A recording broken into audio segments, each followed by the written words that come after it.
And we're back, episode 26. We're your guests. We're the hosts and the guests, and yeah, I could lie and say someone's showing up later. You know what? Fuck it. Our guest tonight: Tom Cruise, Scarlett Johansson, Drew Barrymore, Arsenio Hall. No, wait. Austin Carlisle is coming on to speak about the accusations. So stay tuned for that. That could be possible. That one. Yeah, that's hella not happening. You can't feed people lies, because then at this point we're just gonna get more complaints, right? I mean, that's what we're trying to avoid here. So, Brian, we're on the internet, okay? The internet is full of lies. The internet is a lie. Yeah, but that Jeffrey Lubin already in here. My favoritist people ever. Favoritist, bro. You're gonna come in here and say favoritist on the stream live. My favoritist people ever. I was about to tell you I know something you could swallow, but besides your pride, how you been, buddy? How you been this week? Been a good week for you, huh? You been good? Yeah, man. I'm smack dab in the middle of like a 36-hour fast. Did you say dab? Yeah, I did. Oh, go ahead. Spark it up, baby. No, yeah, we can do that. Fuck it. We're Americans. Freedom. I'm in the middle of a 36-hour fast, and I've had maybe this much Moscow Mule. It's the only thing I've had in the last 36 hours other than coffee and water. And I think, drunk. And yeah, I might have also had some wacky tobacco. And I'm just hanging out with you, man. I'm excited. I'm kind of excited that it's just you and me tonight. You know, I am going to say this. I feel like when it's an episode with you and me, especially when we come off such a banger of a fucking episode like the Kingdom of Giants episode. Shouts to Kingdom of Giants. Great episode last week. Be sure you go to YouTube, check that shit out. Phenomenal episode. We had not only the very first episode where we were streaming live on 3 different platforms, that's right, Facebook, Twitch, and YouTube, but we also had Kingdom of Giants on, and Kingdom of Giants is releasing an album on October 16th, and it was great to have them on, talk to them about their new music, but you know, after having such a hyped up episode like that, we're debuting the new look, we're debuting the new live stream. It's kind of nice to have a breather and just sit back, talk some shit, not worry about anything, man, not have any expectations. And I think that that's just a part of what you're going to get from us constantly now, because we're just, you know, I feel like it's a reset for us. It's nice. I enjoy it. This shit is clogged. I'm not getting shit from it. Oh my so god. Disappointed. I had to bullshit for fucking. It's cool. You laid it. Oh man, I'm working on it. Where the heat. Shouts to Anthony for letting me borrow that. Shall we get cracking?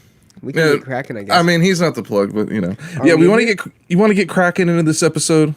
Yeah. I'm gonna start sharing this out. So get us going. All right, so start sharing this out. I will get us cracking and start us off with the Tekashi 6ix9ine update. Now, as of yesterday, I thought we weren't going to have any news on this guy. I thought we didn't have anything on this front, that it was going to just leave us with no news. But then it came up that Tekashi overdosed.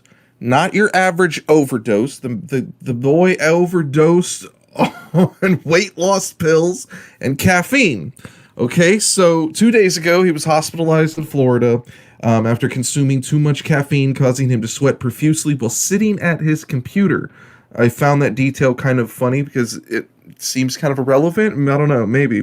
He also consumed too many weight loss pills. Tekashi said in addition to drinking McDonald's coffee, he also took 2 hydroxycuts. Shouts to Anna Nicole Smith and the hydroxycut. Yeah, shouts to her. Nah, man, it's not the old school formula anymore. Nah, fuck that. Oh, okay. So only the OG Anna Nicole formula. All right. So he took 2 hydroxycut weight loss pills instead of the advised dosage of 1 per day, and it triggered his overdose. He was only taking hydroxycut. He wants to be very clear that he wasn't taking any other drugs. Do you want to know why he wants to be so clear on that? Give it to me. Because doing illegal drugs would violate his very strict probation. No drugs for him. Just the hydroxycut. Are we buying that? Is anybody in the fucking real world of this fucking buying that 6ix9ine is not doing a copious amount of drugs? Is anybody buying that bullshit, let alone his parole officer? I mean, think about it. Like, so he's doing some shit, right? He's like Molly up the butt, you know? He's like... Fucking Zeep up the butt, dude. He's doing like, a shit ton of butt drug stuff. Molly up the butt, like coke down his nose, like he fucking ODs, and then the first thing he thinks is, just tell him it was hydroxycut. Tell him it was weight loss pills. Here's what I can buy. Here's the part of the story I do believe. Okay, so he's been released. He's at home. He's quote doing fine. Apparently he gained weight since his prison release, and he was up to a little heavy. He looks a little heavy. He got up to 200 pounds. Right now he's at 177. He's trying to get down to 150 till he can return to Instagram. I know what you're thinking. Instagram does not have a ban according to your weight. They do not ban fat people. I'm still on it right now. Damn it. But yeah, so Tekashi's going to return once he drops some pounds. I guess he just wants to look better. So it wasn't poor album sales that drove him offline. He was just fat. You just said that that's not what pulled him offline, and now you're saying that that's what pulled him offline. No, that poor album sales didn't drive him offline. It was the fact that he was fat. I mean, he straight up admitted it. So yeah, what do you make of the OD? You're not buying it? No. He definitely probably OD'd. Was it on hydroxycut that probably hasn't been in production since fucking the year 2000? I don't know. Hang on. Google, can rappers OD from hydroxycut? I'm gonna figure this out. Right now? No, I don't want you to. Jamie, Google that for me. Jamie, get on that. Thank you, guy. I feel like that he definitely OD'd. I know that there's probably going to be some speculation on what exactly he did OD on. I'll give my boy the benefit of the doubt. He probably did overdose on some sort of fat burner, whether or not it was a legal fat burner or not. Who knows? Maybe it was some form of like extra fat burner, because we all know that fat burners are just methamphetamines. That's all they are.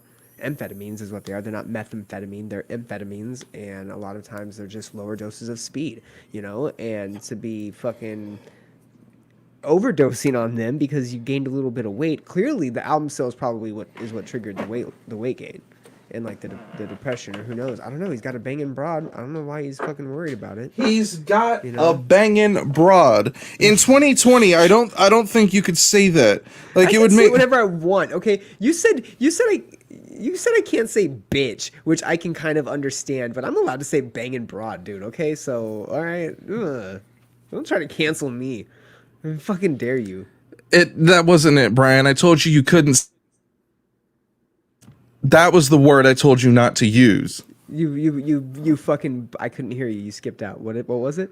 Oh, okay, good. Let's just leave that and move on. No, I don't know. No, I don't know. Yeah, now you'll never know. So yeah, 6ix9ine. This is weird. It hasn't been positive news out of his direction since the release of his album. Is this the beginning of the spiral downward? I mean, all right, good answer. Good shit. All right, moving on. I have to say that the spiral downward was the fucking ratting on people. But I don't know. I hope that he gets better. And I hope that whatever is causing this downward spiral that he might be in, he gets over it. So you heard it here first. We're wishing Tekashi 6ix9ine a speedy recovery. Justin James looks like he can confirm that rappers do in fact have a higher chance of OD. That's crazy. That would make sense, and when it pertains to like Juice WRLD and shit like that. I would say rappers and comedians have like a 9 out of 10 chance of overdosing. Yes, comedians on the real. Yes, 100%. I'm thinking like Chris Farley, Mitch Hedberg, Whitney Cummings. Oh, that's just wishful thinking. Homeboy Todd Glass, right? Holy shit, Todd Glass overdosed? Did he die? I'm pretty sure he did. Let me fact check that. Oh my god, Jamie, fact check that for us. Son of a bitch. We're gonna look fucking terrible. Oh my god. You can't kill people on this show, Brian. Like, I only... He's super alive. Yeah, I was like, dude, I only have Is that the fucking Mandela effect? I have a feeling that I heard he killed himself. The Todd Glass effect? Yes. Mandela effect. Todd Glass was held in he was persecuted, held against his will, and imprisoned in Columbus, Ohio. God. Wait, dude, you know what? Let's just end it there. You derailed the whole podcast with this Todd Glass is dead shit. You stupid motherfucker. About? I confirmed it real quick. I fucking verified it real quick. Yeah, thank God. Jamie already confirmed it. What is this, Great Giraldo? Do you mean Greg Giraldo? Okay, yeah. Okay, cool. It's my fault. All right, cool. Great Giraldo. Okay, all right. Brian's hammered. This episode's gone to shit, and we're like, Oh, what, shit. 10 minutes in? Oh man, that's fucking God great. damn. Great Geraldo. Shout out all the Comedy Central Presents and Comedy Central Roast comedians that have passed away.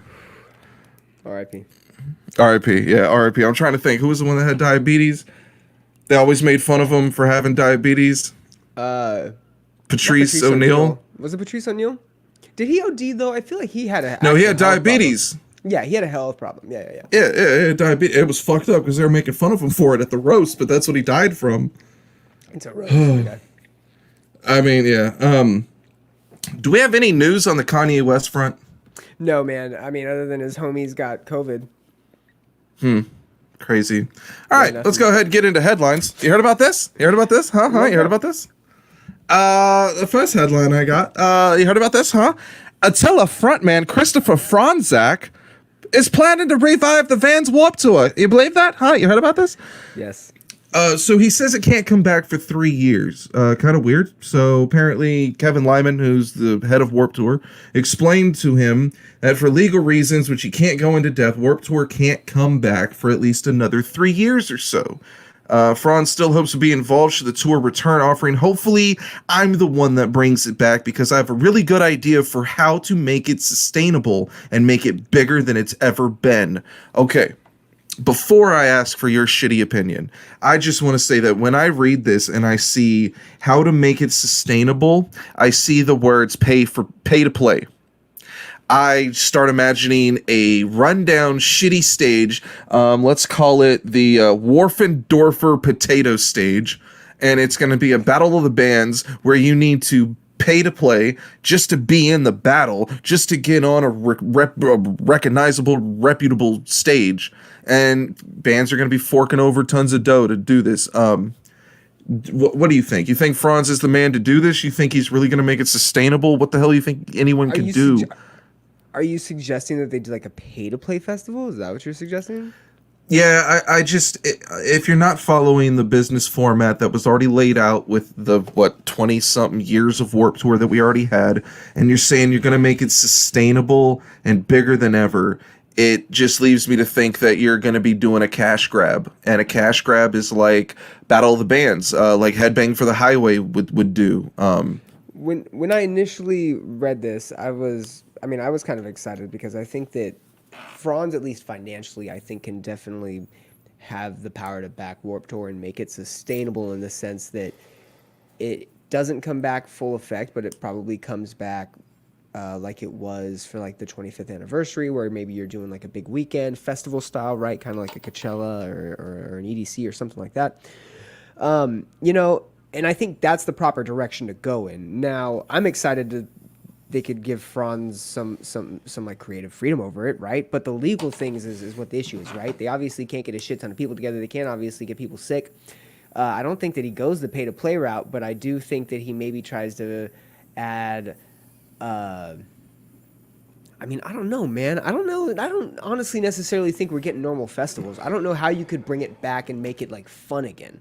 I mean, when music comes back, we're gonna. It's not gonna be fun. It's gonna be miserable, but it's just gonna be back. But how are you gonna reinvent it? How are you gonna make it like something that's sustainable and fresh when you're not just gonna bring back the old format? You can't do a tour. It's not gonna last, right? So you obviously think festivals, especially. But I mean, with festivals, yeah, you can't do it for the next couple of years. Well, in 3 years, there's going to be a completely different idea of what's cool and what's hip and what's fun. Autograph signings are going to be old fucking news, you know? There's going to be, I just think, different ideas. So I don't really know what you could do to bring it back and make it sustainable. But I definitely think he has the money to do it. And if Kevin Lyman's involved, they could definitely make it happen. Oh, absolutely. Yeah, it's got to be, like, the reason I bring up pay to play is it's got to be something drastic and blunt.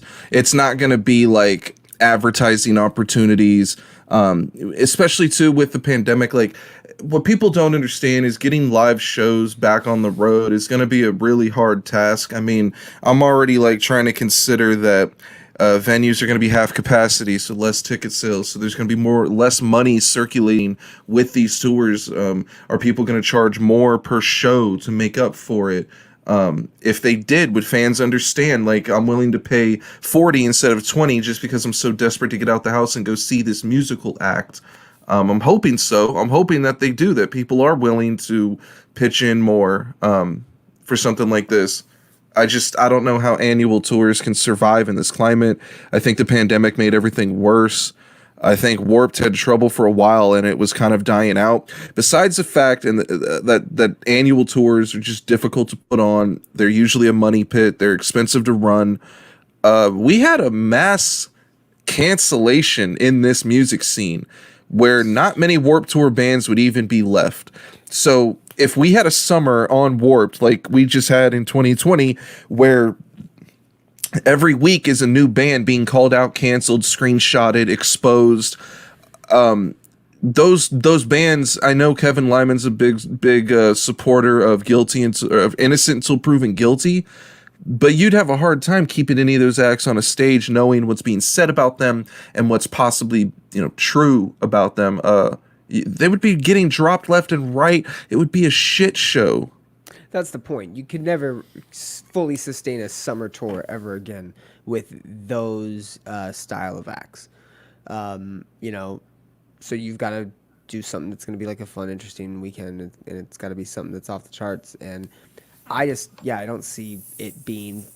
I'm thinking you get influencers involved and you get like up and coming brands involved, but with just there's so much right now. It's just I don't see how you're going to really get it to be anything different other than you're just going to have to spend a lot of money, make it a festival, and hopefully you recoup what you put into it. But you do it for the nostalgic purposes. You do it to get people hyped, right? People are going to go to Warped Tour. It has namesake to it. Yeah, I mean, you slap that name to any fucking backyard show and someone's going to show up and want to know what's up. And the 3-day thing is lucrative for people. People like that. If there's a camping thing involved and it's somewhere, like you do Coachella. You do an East Coast, a West Coast, a South. You hit 5 or 6 different areas. You do like a traveling festival kind of thing, a weekend. It would be cool. You can make it happen. Just don't be expecting like fucking paper. Like, don't be expecting a shit ton of money, please. Yeah, I don't think anyone's gonna make money off that shit. We will have to wait and see. Dillinger escape plan frontman Greg Puciato. Am I fucking his name up? Probably. Puciato. He's pissed. He's absolutely pissed that a CD reviewer, album reviewer, leaked his solo EP.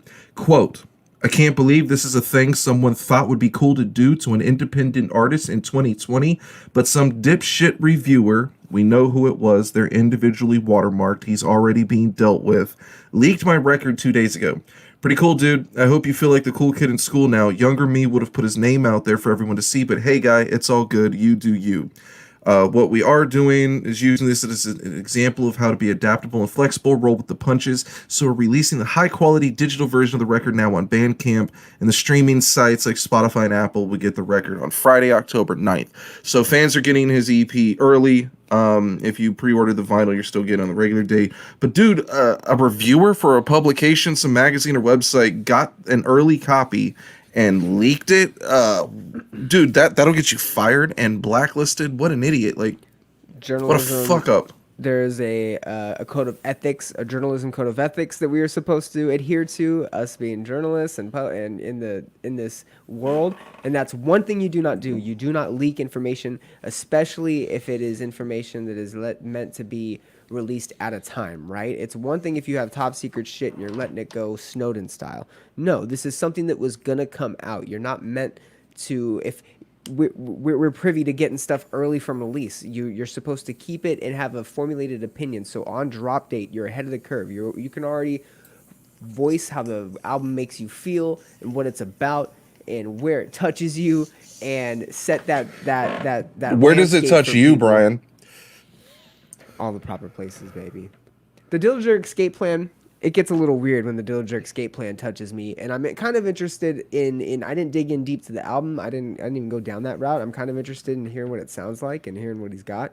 I can understand his reason for being upset, especially nowadays. He was probably expecting on a lot of hype behind this, with COVID, and like that's all you got right now is online hype, and a journalist to step out of bounds, completely out of bounds. Come on, my guy or gal, whoever it was. Yeah, Step the game up. Since 2008, I've been on a bunch of PR lists. I get advanced copies of albums.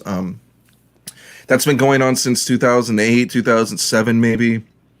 If I leak any of those, people are going to remember me. They're going to know me as that asshole that leaked the album, and then I'm not going to get any advanced copies of shit anymore. Reputation is important, people. Even though you don't want to think it is. It is. Yeah, just a really bad look on whoever that reviewer is. Really bad look on his publication. Unprofessional as fuck. You can't get away with that shit. Was it a publication? Do we know, or was he just Well, going rogue and as a blogger?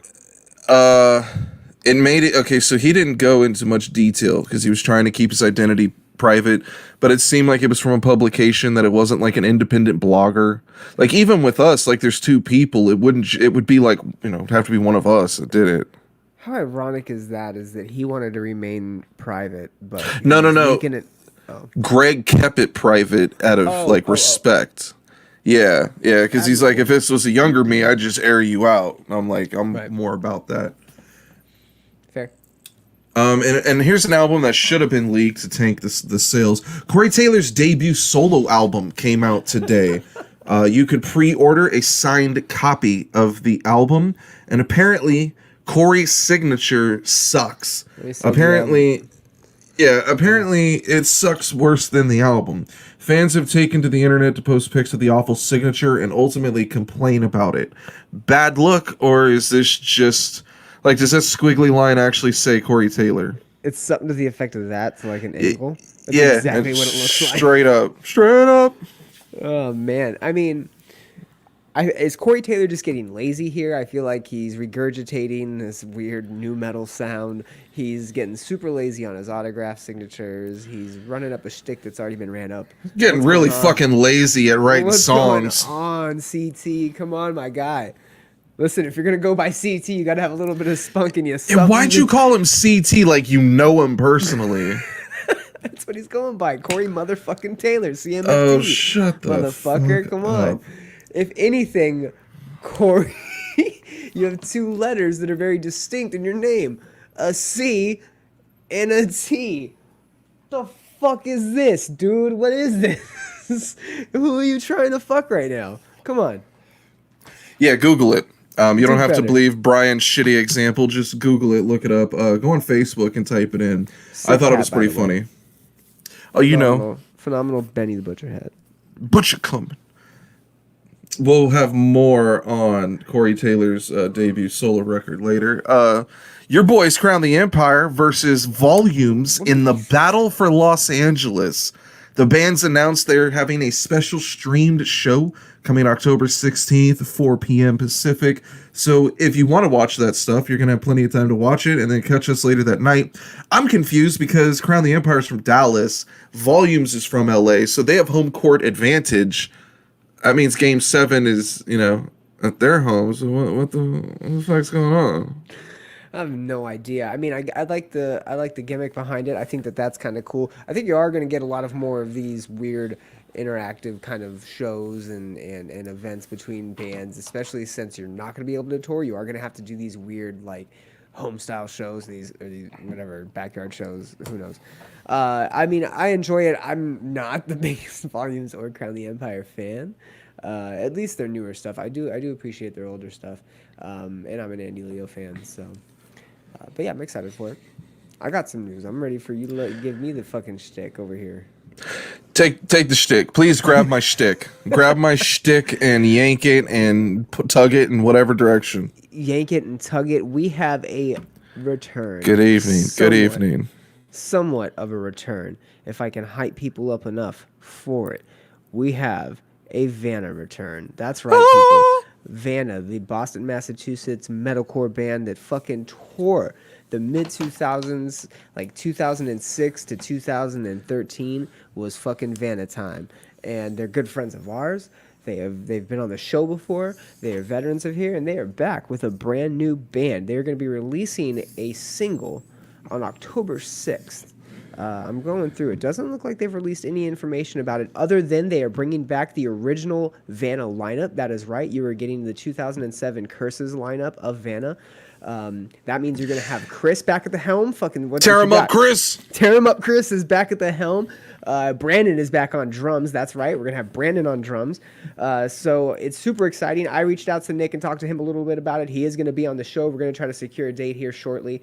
He says their primary goal is to bring back breakdowns and panic riffs. So What is a panic riff? What the hell is it? The shit that them and Drop Dead Gorgeous and all the that's called a panic riff? A panic chord, panic riff. Yeah, because that's what it is. It's wow. Panic. It's psycho panic chords. That's what it's called. Panic chords. And that's their primary goal. Yeah, is to bring back panic chords and breakdowns. They said that they very much are going to go back to the Vanna style. They're not going to keep the name because they want it to be something fresh. They're going to be completely independent. Makes sense. I'm excited for it. Yeah, I'm stoked. We were huge. No, I was just trying to hit this. We were huge fans of Vanna back in the day, so I'm sure that'll be good. I wonder what they're going to call it. I'm down with the name change. I was never sold on that. I'm getting to it right now. Go ahead with your next headline, and I will let you know what that is here in just a sec. That was about all I had on that. Atreyu. Okay, so we've been talking about this for like, 3 or 4 weeks now. The band finally confirmed that vocalist Alex Varkazes, the dude that screams for Atreyu, is no longer screaming for Atreyu. Okay, they finally confirmed it. Took fucking 3 weeks, get your shit straight, but we figured it out. You're welcome.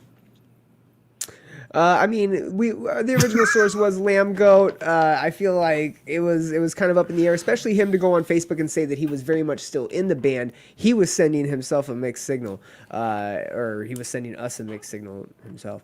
The name of Vanna's band is In Spirit, by the way. In Spirit, all one word, all capitals. In Spirit. But yeah, back to Atreyu. I mean, they already said that they were looking to ditch that style and be more of a different sound. And I believe you called it, if I'm not mistaken, Matt. You said, hey, it probably is true. It's just a matter of time before they get the story straight and come out with it. It looks like they have done that. So. It's like every band, dude. Like we had the same thing happen with the ASAP Mob and ASAP Ferg. Like one says he's out, the other says they're not. It's just confusing as shit. I forgot to write this one down because I don't know this. I didn't know the whole story behind this tea. But did you see anything about Jeffree Star and his beautiful black boyfriend? Apparently are on the fritz. Jeffree tweeted out that. Yes, that his boyfriend apparently stole some items out of his house and he wanted them back and he won't pick up the phone. So he publicly tweeted him asking for them back and said if he needed a return address envelope or whatever that he would provide it. But yeah, apparently this dude. Okay, so I was wondering what was up with that dude dating Jeffree Star because he seemed like he kind of like came out of like the hip hop or fashion world and was like, well, what are you doing with Jeffree? Because Jeffree always ends up with these weird people. Okay, right. Let's just be real. Yeah. Okay, so I'm wondering like, all right, you're with Jeffree, so what's wrong with you? You know, I'm trying to figure that out. And then I'm thinking, maybe he's just scheming. Because, like, remember me and you used to joke about this when we started hearing stories about guys like Corey LaQuay, the drummer for Skylit Drive, that he was dating Jeffree Star and making out with him and shit. And then we started hearing more and more dudes from bands were either making out or dating Jeffree Star. Okay, so he was okay, I'm sending you something. Let me know if you're about it. I'm sending it to you right now. Hey, it might be breaking news because it's literally from yesterday. Continue, but I'm sending it to you in Messenger right now. So. We would joke that if you make out with Jeffree Star, you're famous, but if you fuck him, you're infamous. Okay, so thinking back on that joke from like 2008 or 9, and now we're looking at fucking. Let me break it. This let me what is this? Let me fucking click it, son. It's from Insider. I just found it. I was looking up your thing. I saw it, and then this popped up. It came out yesterday. Oh yeah, well he does. This is accurate. Yeah, go for it. So according to Insider, as of yesterday, Jeffree Star accusers say that Makeup Mogul has a history of sexual assault, physical science, and hush money offers. So maybe this ties into what's going on with him and his former boo or whoever this may be. It looks like that he does have a history of some manipulative behavior and can even get physical. I mean, I just popped this up. 5 people told Insider in 2009. That in 2009, the star used a taser on a homeless teen that had rejected his affections and flirtatious behavior. What the He fuck? tasered a homeless teenager that didn't want to do stuff with him. What the fuck? Okay. Offers of $10,000 to say to basically hush about incidents in text messages. Whoa, this is fucking bananas, man. Holy shit. And we haven't even got into the fact that he's like a neo-Nazi. Wow. I didn't know about that either. What? The neo-Nazi? Huh? Yeah, man, he's done a lot of questionable shit over the years that would lead you to believe he's probably a neo-Nazi or white supremacist of some form. Like, he's just way too cool with Hitler, way too cool with Hitler references. He's called his makeup line questionable shit before that's bordering on racist. Like, he's a weird individual. I know he's manipulative. I know he's sexually assaulted people. Like, look, this dude said it. Jeffree Star is a monster. I'm sure we're gonna get more information as this comes out too, because this is pretty bananas. But it's not surprising. You're right. Not surprising at all. I'd be okay if we didn't get more info, because he's trash. He's a creep. I don't even. Move along. We did the Atreyu thing. Okay, so here's an interesting one. Fit for a King recently made a major sound change or progression, whatever you want to call it. They released their record, The Path, and it's the biggest opening week they've ever had on a record in the band's history. They debuted at 70 on the Billboard Top 200. They sold 10,000 copies. They got 4 million streams. Number 10 on the top album sales chart. Number 2 on the hard rock albums chart. Number 6 on the top rock album chart. Number 11 on the independent album chart. It's crazy to me because I'm still seeing people give this album negative feedback, shit all over it, say it's the worst, say they're terrible, say they're dead, all this sorts of shit, and yet the album is just trending really, really well. I mean, I enjoyed the album. Again, we talked about it. They've transitioned into arena metalcore or whatever new style that they're going to be taking on, but they're not going to be the grimy Fit for a King that they once were, and that's okay. It's really not okay. That's not okay, Brian. It's okay to do that. It's not okay to suck, and some people may think that you suck, and that's okay. It's not okay to suck, Brian. It sucks to suck. I mean, I'm not mad at the fact that they charted. That's everybody's goal. If you're in a fucking band, that's the whole point, is to get your music out there and get it in front of the most people possible. This entire podcast is built off the fact that our fans are fucking fickle. And of course, once someone has a little bit of success, they're going to continue to shit on something that they don't like. I mean, what else can you say? That's exactly what's going on. And, you're just going to, I'm sure, see Fit for a King keep climbing. That's what happens, right? I mean, I'm happy for the band, good for them, but like I was honest in my review of the album. I didn't like it. I didn't think they executed that progression or that style change very well. There's a right way, a really cool way to do that Path record, but it wasn't what they put out. So continued success to them. It's kind of crazy to me. I mean, I'm looking at the numbers. The numbers are telling me that this record's doing well, yet I just don't see anyone talk about it or post it or share it or do shit, man. It's so weird. It's not for everybody, but I mean, the fact that it's charting says something. I don't understand why people are griping about it. That's my thing. It's like, well, it's obviously hitting chords with people, no pun intended, but it's obviously successful for a reason.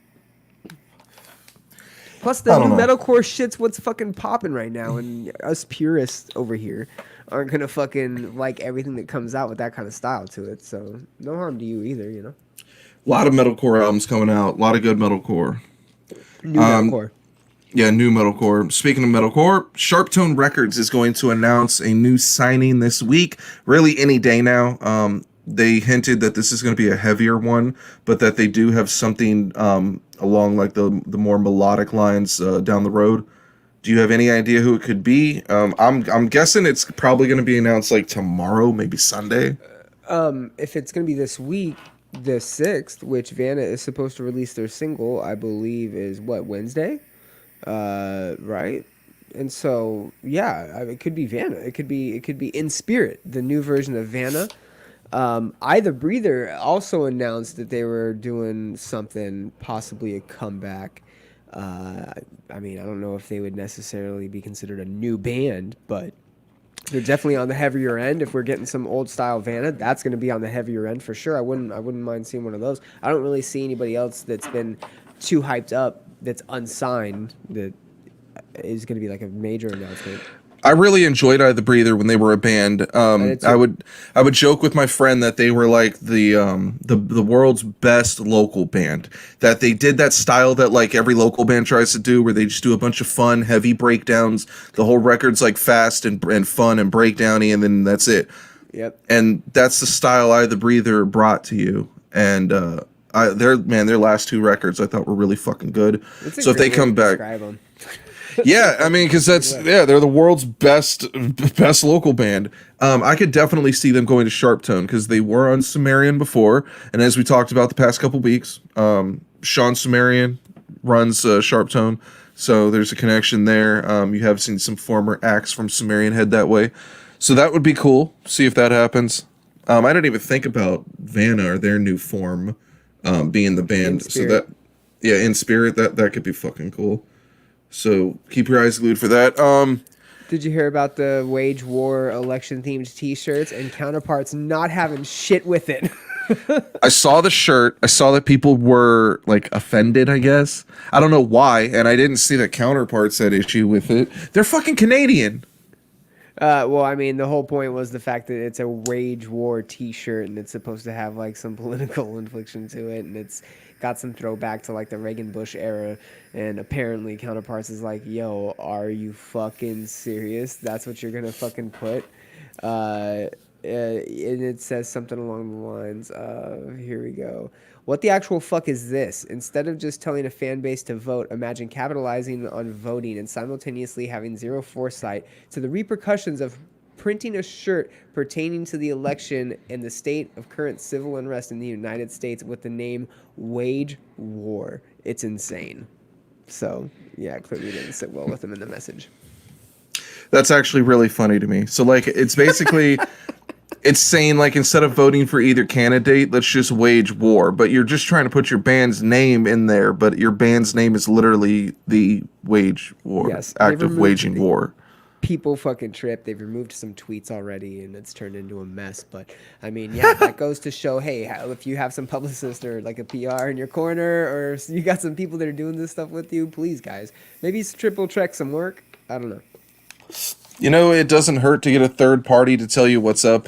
My experience with Wage War, they were on the 2016 Warped Tour. They were really cool. They were a fun, heavy band. They were, nice guys, humble. They were pretty young. I think they're from, like, Ocala. They're from Florida.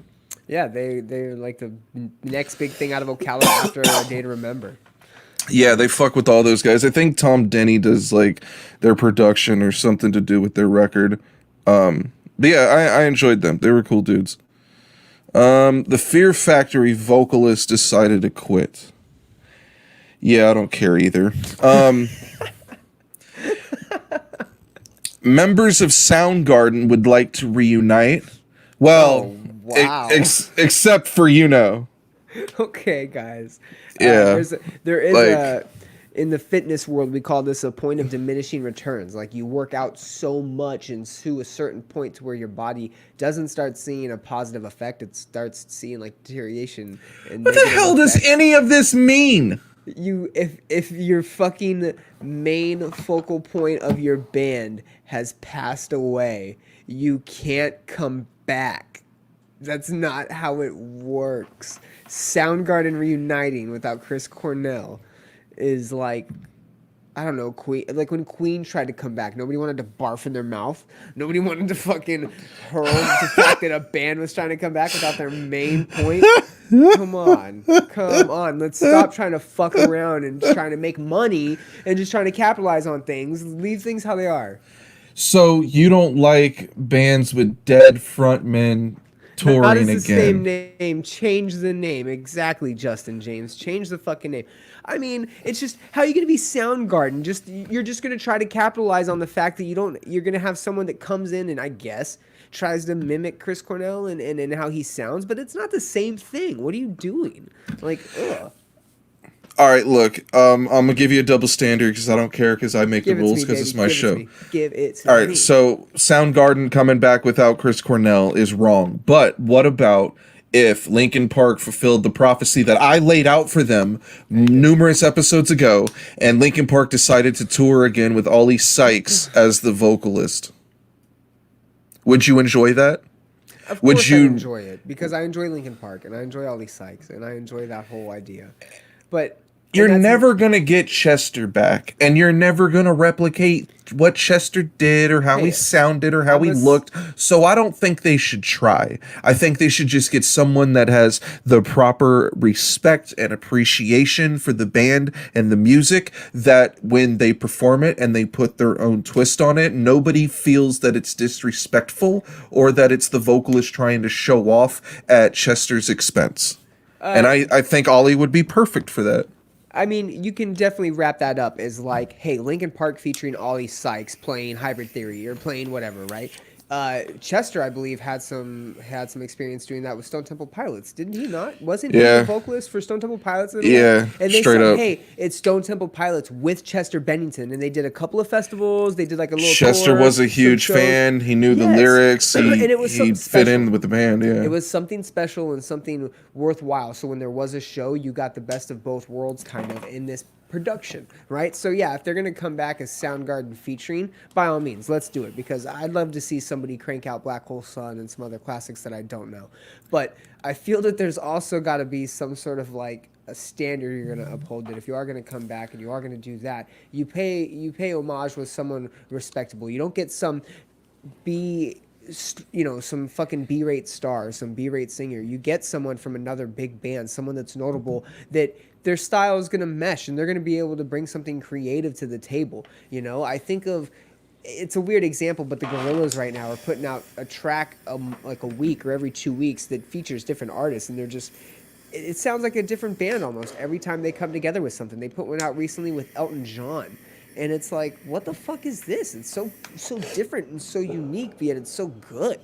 And it's like, it's a different band, but you get the best of both worlds. Or sometimes there's a third feature on there, and keep it something like that. Don't water it down with some just to try to play off the name. Like, ugh.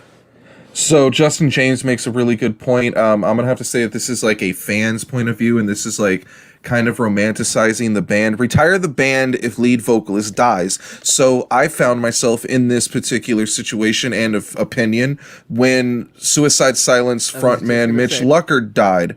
I felt that adding Eddie to the band, especially after the record came out, that it was so different, and the band, a lot of people agree, the band is not very good anymore. I felt they should change the name to leave the Suicide Silence legacy, if you will, with Mitch.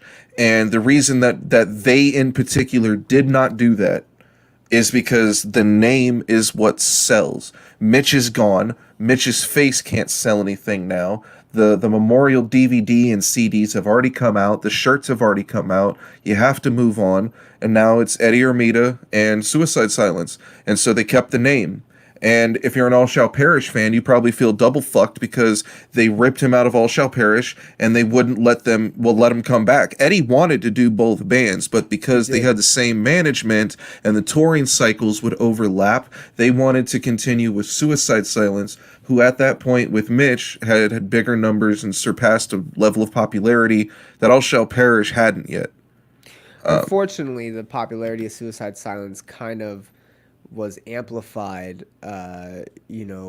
with Mitch's passing. Unfortunately, I was at the Metal Fest that Suicide Silence was supposed to play at, and unfortunately, his passing came a couple weeks prior, and they turned it into this huge memorial for him, and the entire band was there. And they came out on stage and they talked for like 30-45 minutes, and they dedicated to the fans that they were going to continue playing Suicide Silence music because Suicide Silence was this baby to Mitch, and he had such an integral part in the development of the band and where they were at that time. and it was something that they wanted to, I guess, promise to him and his legacy, and that's awesome, right? And there's honesty in saying that, hey, it's the band name that carries, and that's true. It can be a different band.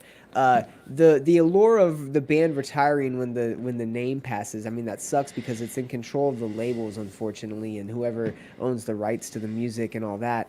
But I mean, that is like a sports thing, right? Like a player's number gets retired, and that number is no longer used on that sports team, and it's something that, you know, there's an era. There will never be that era again because they're not going to come back. They're not allowed to come back. Like, if you didn't get to experience it in its time, well, too bad. It's one of those things that like it makes perfect sense from a business standpoint, but on the same end, it makes perfect sense from the fan, from like the person that like cares about the music and the band themselves. It's not just a logo to them. You're kind of romanticizing the fact that they would retire the name with that vocalist there. People just don't do that. I highlighted this comment here because this reminded me of something. When Kyle died, they had a band that was everyone in We Came as Romans and the screamer Dave Stevens. It was everyone minus Kyle. It might have started before he died, and I want to say that it was on Sharp Tone. I don't remember what it was called. I want to say it was like 1 or 2 words. But someone on Warped Tour in 2016 played it for me, and I was like, "Oh, this is really good," and because they knew I didn't like We Came as Romans, and they were like, "Yeah, this is because it's minus Kyle," because I'd always thought I didn't like his singing. There was a lot of stuff in that band as far as like the programming that just like weighed it down for me, and I didn't like them. I didn't like it. I thought they were kind of like a phony band. But I like that other shit. I have no idea what they were called, but they actually tried to do something else. And I believe We Came as Romans is coming back. I know that Dave screams. I've never heard him sing, so I don't know what they're doing, if they're like coming back like and touring type shit. Crucible was the name of the band. Okay. We Came as Romans members Dave Stevens, Luke Houghton, Andrew Glass have formed a new super heavy band with former Taproot drummer Nick Friedel, dubbed Crucible. The group will begin releasing their new material in the near future. This was in 2015? Yeah. So this is basically like if you were to read that article and be like, "Oh, it's a new band," like that's really cool, and then you hear the music, you're like, "Oh, it's heavier than We Came as Romans," and then what came of it? Like, where the fuck's the album? Like, let you know right now. that was one of those things that like someone showed me, and because the album didn't come out, I didn't get to be reminded that that was a band, and so it kind of like out of sight, out of mind, it went away. That was crazy. But yeah, definitely R.I.P. to Kyle Pavone. Remember fucking homeboy from Haste the Days, other band Trenches? Dude, I was talking about this band the other day with someone. Yeah, that was a cool album. Fuck yeah, it was, dude. Yeah, he had a great voice. Did you ever listen to their comeback album, Haste the Days comeback album, where they had both versions of the band combined?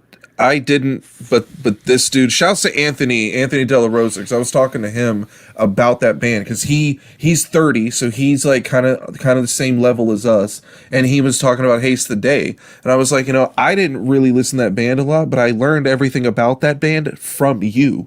Yep. And when the interview came up with Trenches, I learned about Haste the Day from you. And then I played the album with you, and like we got hyped on it. Yeah. Throwback. Dude, they did an album called Coward, dude. It's phenomenal. You should listen to it because it's both versions of the band. You have both screamers. You have a bunch of different styles thrown in there, but it's fucking phenomenal. I know Trenches did a random album after, like it was newer. I don't think it was like the past couple of years, but I remember like looking it up on iTunes and seeing that they had new shit. It always trips me out. Like you think that you have a band's last album, and then you look them up and you're like, an album came out in 2018. What the hell? Because that happened to me when I looked up 21 Pilots. I was thinking, man, Blurry Face was really, really big. I can't believe there's nothing else since then. And I looked it up and found out there was an album that came out like a year and a half ago that I didn't even know about. It was probably fucking Dreamer, the one with like the apple on the cover. Does that ring a bell? Who? From Haste the Day, you were talking about an album. Oh, I have no. It was probably Dreamer, and it had like a rotten apple on the front. I have no idea what the cover was. Or Attack of the Wolf King, which was pretty dope. They're all good. We've gotten completely off track, but I did have a question. I was going to say, would you rather see Chester with STP or Axl Rose with AC/DC? Oh, I fuck. know you'd pick Chester with STP. Yeah, okay, fuck cool. Axl Yeah. Rose and fuck AC/DC. Hey, Unpopular opinion. I do not like Guns N' Roses. I'm sorry, folks. I'm sorry, people that I've offended right now, but fuck Axl Rose and Guns N' Roses. oh man, I like Guns N' Roses. I like that whole era and essence of like party and hair metal. So all that stuff is cool. But Guns N' Roses, I think, is a little more like real than hair metal bands were, and like they have crazy tour stories. Just absolutely insane. That just whatever. But now that you mentioned that you don't like AC/DC, they are coming back with a classic lineup. Well, except for, you know, Stevie Young will be filling in for his uncle Malcolm Young because, well, you know, R.I.P. Malcolm Young. since 2014, because you know, he's been filling in. Now he's joining the band full time. So yeah, AC/DC's going on tour. All the kids that are fans of Kingdom of Giants are like, "Who the fuck is AC/DC?" Moving on. Here's something a little more current. Lil Yachty, your boy Lil Yachty, he was arrested for speeding, going over 150 miles per hour. So Brian, I want to know, how many times have you been pulled over? How many times? Oh, I don't know. Too many to count, for sure. For sure. Too many. Damn, dude. What, was I not supposed to answer that way? What the fuck did you want me to do? I don't know, man. I just wanted a number. You fucking 7. loser. And what's the fastest that you've ever gone in a vehicle? I've never been pulled over for going over 100. My fastest was in like the 80-mile range. I think it was 88 in a 75. And what he told me is, he goes, I had you going close to 95. You're going close to 20 miles over, but he got me to 88 for whatever reason. But yeah, that was my fastest. And what is the fastest that you've leaned out a window to exchange a Panic at the Disco CD while on the freeway? What were we, 65? Were we going 70? What is it on the 10 right there? We're going about 75, homie. Yeah, we were going a good amount. We did a lot of things. Yeah, long story short, you did not exchange the CD. We tried to throw it, and it just went, and then away. Yeah, it went flying. So somewhere there's a Panic at the Disco CD burned on I-10 somewhere outside of Palm Springs, and it's got A Fever You Can't Sweat Out poorly written on it. So yeah, if you find that. Classic album. Your other favorite rapper, Youngboy NBA, was arrested on multiple drug charges. Brian, how many drug charges have you been arrested on? 3. 3? Multiple Just drug kidding. charges, or was it just one solo drug charge 3 different times? B. B. All right, cool. Got you. I was thinking to myself, holy shit, we're in the new age. Is someone going to pull this up and try to get me to the fact that I said I've been arrested on drug charges? I've never been arrested on drug charges. I've keistered a couple things, but I've never been arrested. What is that, like sodomy? Yeah, keistered. Like boofing? Yeah, boofing. Oh, boofing, yeah. It's There's a reason we call Brian Vladimir Boofin when it's festival season. You All found right. a way to use the joke. Jewish writers, buddy. Jewish writers. All right. Speaking of being an ass, Nicki Minaj gave birth to her first child. This is not the one that's dating Offset. This is the other one. Are they getting divorced? Isn't that what's happening? Or they're done? Yeah, Cardi B and Offset are getting divorced. Nicki Minaj is still married to a registered sex offender. As anybody with a solid booty, I hope that there wasn't any tear damage.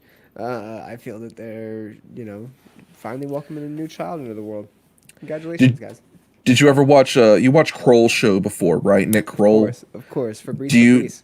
Do you remember Cesar the toilet baby? Cesar the toilet baby. Okay, so his mom didn't know that she was pregnant, and she sat down on the toilet, and out came a baby. That's kind of how I was romanticizing that the Nicki Minaj birth would be, that she would just like ass birth. What if she just boofs a baby after she just done it? I mean, it's twice as good if it goes back in. Like, It's Boof the baby. why? Boofing. God. Because she's like, I didn't even know I was pregnant. People can't know I was pregnant. They can't know that I had a baby. So she just boofs it back up there, bounces out. Nobody knows. Nobody's any wiser to the fact that Nicki Minaj might have had a secret baby. Nobody's any wiser because she just boofed it back up there. Her booty's. Her booty's already bodacious. So, of course, people are just going to be like, oh, damn, there goes Nicki Minaj with that booty. So she's got a little bit of belly. It's quarantine. People are eating. People are you know, especially Nicki Minaj. She's getting full. Moving the baby. Man, I wish I didn't name this episode. I wish we had a pre-show so you could have fucking said that shit. I would have named the episode. Oh, my God. I would have named the episode Nicki Minaj Boofing Babies. Boofing the baby. Damn. Boofing the babies. Boofing the baby. We gotta get a fucking soundboard, damn it. Boofing the baby. Oh, you know what? Oh, folks, wait till I have the Patreon set up, because then, and only then, you can subscribe for a small fee and listen to stories like the awful story that I could tell about Brian and the phrase Brian licked a baby and how that became a thing. I'm sure no one in your family would like to hear that. Oh, man. I'm sure you wouldn't like to hear. I'm sure. You know what? I don't even want to tell that story. We're gonna have to. I'm blanking, dude. I'm sorry. No, it's cool. It's cool because if you're blanking on it, then you don't remember. Then you can't sue me for talking about it on premium. Perfect. Shouts to Justin James with the comments tonight. Boofing the baby. Yeah. Boofing, is it IN or EN though? Boofing is an IN. Boofing. Okay, so I want to say it's BOUFIN, but that's boofing. just the snob in me. I don't like. First off, I don't partake in that. Okay, so I don't know. Things only come out my ass. Okay, one way only. And I do not boof. I dated a chick that boofed though. Let me tell you, thumb went right in there. Two mud? You two mudder? I don't know what that means, but I stuck my thumb in her ass at one point. Yeah, anyways, speaking of thumbs up, Dr. Dre won his legal battle against his ex-wife. Also, too, I was going to say bitch of an ex-wife, but you get flamed so hard on social media, even when you call out someone who's, like, acting a bitch, if you call them a bitch, so don't do that. She wrote a fucking blank check to herself for fucking, like, $250,000, bitch. Get out of here. The judge... Divorce fucks dudes. Divorce fucks people. Good for Dr. Dre, man. Shout out to my homeboy Callum, who loves to bring up the statistics like how suicide affects more men than women. Shouts to him, because any statistic where it affects men more than women, he's got it on deck. He's got stats on the pay gap too, so he's like ready to beef with you. But you know what's crazy? It's like they don't have a pay gap over there, so like I don't, he wouldn't know anyways. Fun times. Moving along. I've heard about this. Man, we have a lot of fucking stories. I know. We're an hour in already. It's all good. We're already live, and people can watch us on Twitch, YouTube, Facebook, OnlyFans. I think we're on Club Penguin as well. I didn't make another drink. I thought we were going to... I was going to refill before the show started. I didn't get ice, so I just had to pour it straight. So, yeah, I just went neat with it. Let me get through this real quick. The judge denied her request for $1.5 million to pay for various expenses, like personal security, because she's been receiving death threats. Like people commenting on her divorce, saying things like, if she dies, she dies. Or, quote, for a small fee, she can disappear. Hey, what if they just played the beat to deep cover? Anyways. Oh, whoa. You're right in the future, bro. I think the judge also rejected her request to accelerate her claim that Dre should pay $5 million for her lawyer's fees and other costs. So it's a big victory for men. Shouts out to men and being just a big dick piece of shit. Shouts to that. Gold Digger denied.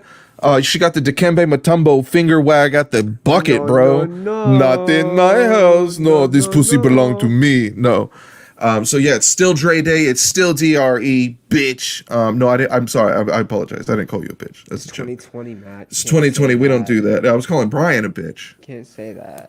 Just make sure. Do you have my abandoned old ships poster in the frame? All right, cool. I fucking gave it to you, bro. No. I know. I just want to make sure you could still see it. I like it. All right. So I've listened. I know everyone's been hitting me up about this. I've been listening to Ohms a little more. Deftones. It's grown on me. I don't like it more than the last three. I would have to say it's like fourth behind those, but it's still good.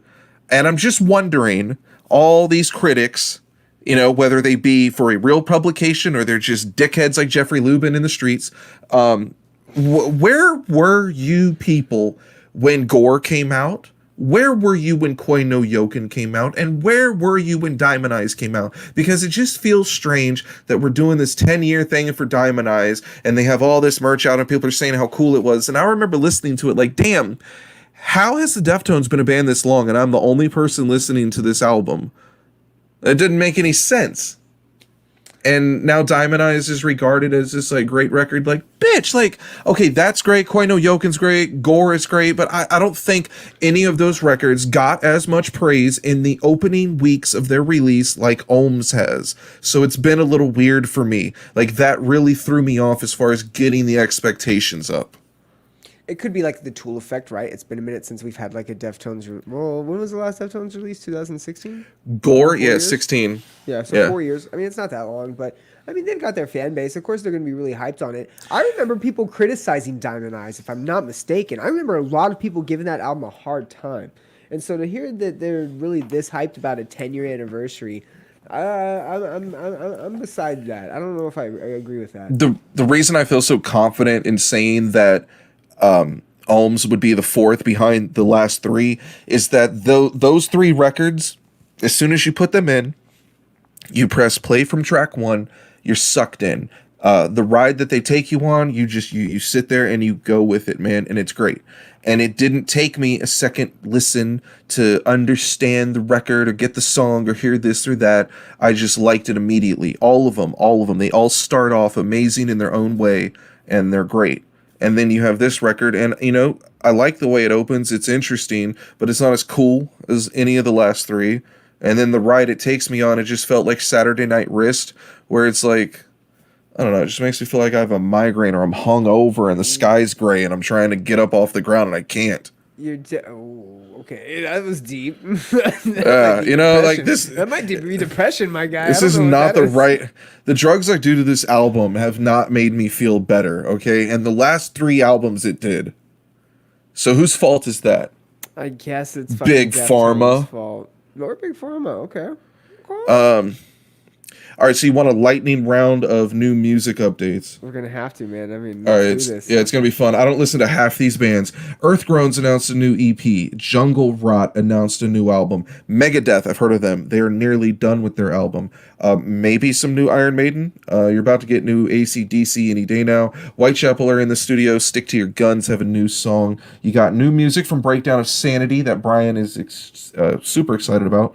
There's a new 6 Feet Under song. I remember you liking them at one point. New Touche Amore song. I only know that band because they dissed Attila one time.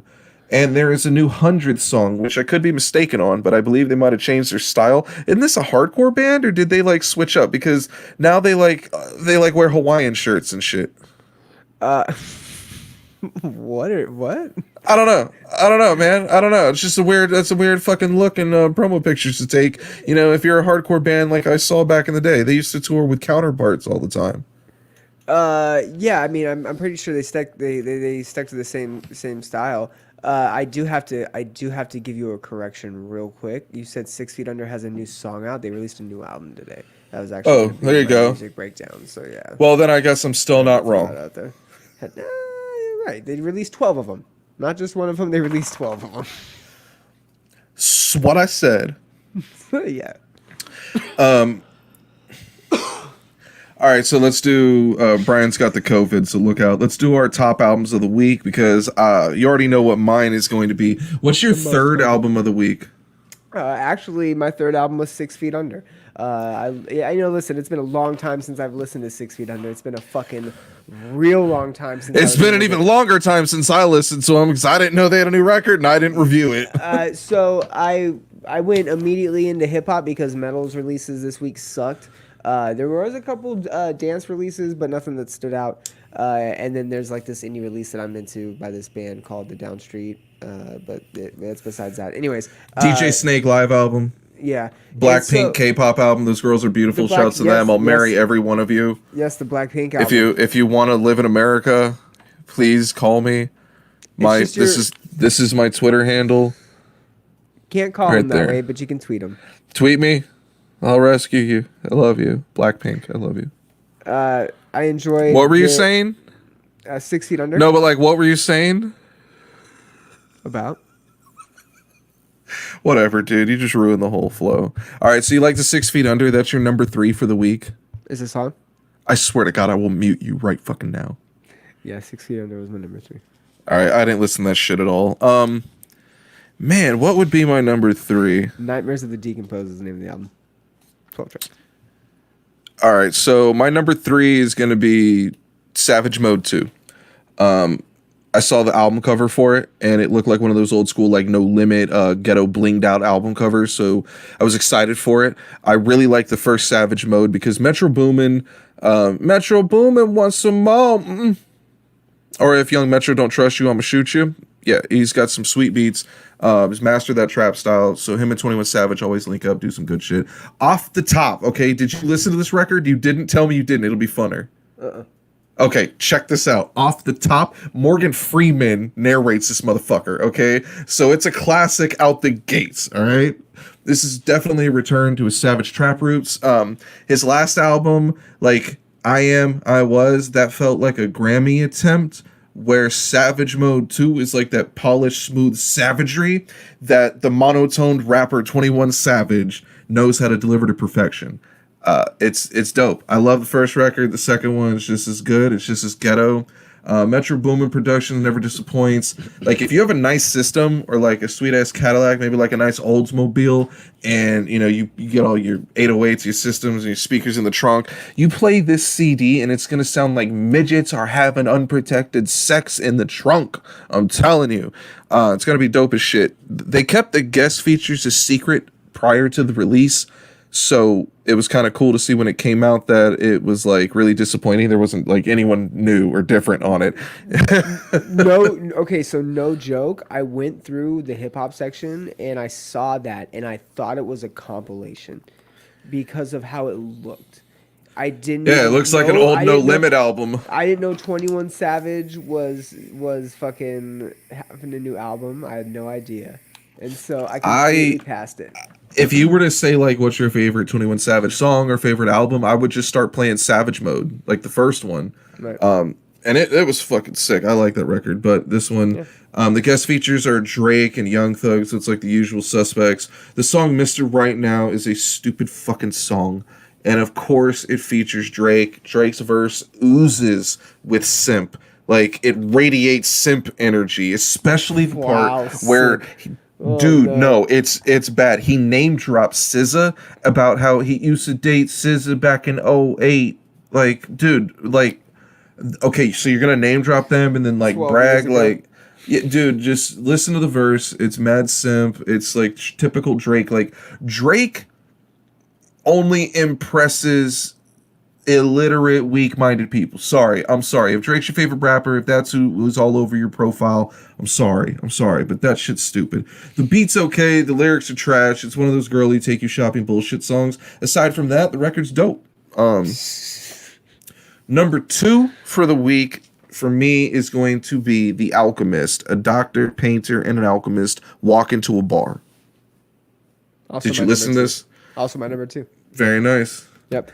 This is phenomenal. I listened to it. What is up, Jay Ruckus on Twitch? What is up, Jay Ruckus? That is my homeboy, Jeff. Shout out, Jeff. I listened to The Alchemist during jiu-jitsu this morning, so I got about an hour and a half. I got shouts to jiu-jitsu, shameless plug.